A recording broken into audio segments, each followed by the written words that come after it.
काय मैत्रिणींनो, लग्नाचा सीझन आला आहे आणि कडाक्याची थंडी सुद्धा पडली आहे आणि साडी तर नेसायचीच आहे. पण आज जी स्टाईल नको.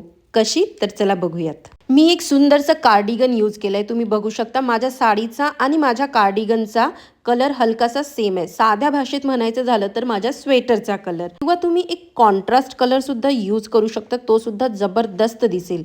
आपल्या नेहमीच्याच पद्धतीने मी साडी घालते आहे. सरळ टक करून घेतली, त्यानंतर मी साडीच्या प्लीट्स करून घेतल्यात पल्लूच्या, आणि त्याला आपण पिनअप करूयात. बट पिनअप करायच्या आधी मी बघा असा एक काऊल सोडला आहे. हा थोडा मोठासा सोडायचा. तुम्ही बघू शकता मी कशा पद्धतीने सोडलाय.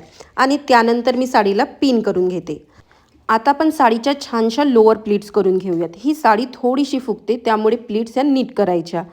आता प्लीट्स करून झाल्यानंतर तुम्ही बघू शकता आपण जो काऊल सोडला तिथे आपण आपले जे कार्डिगन आहे ते नीट करून घ्यायचं, सो दॅट तो जो काऊल आहे तो पण आपल्याला परफेक्ट दिसेल आणि कार्डिगन सुद्धा सुंदर दिसेल. तुम्ही साडी अशी सुद्धा विअर करू शकता, किंवा तुम्हाला आणखी क्लासिक लुक द्यायचा असेल तर तुम्ही अशा पद्धतीचा एक बेल्ट सुद्धा ॲड करू शकता. याने खूप छान असा गेटअप येतो. बघा किती सुंदर दिसतोय. आता काय करायचं की पुढे शेअर तुमच्या मैत्रिणीला, आईला, बहिणीला.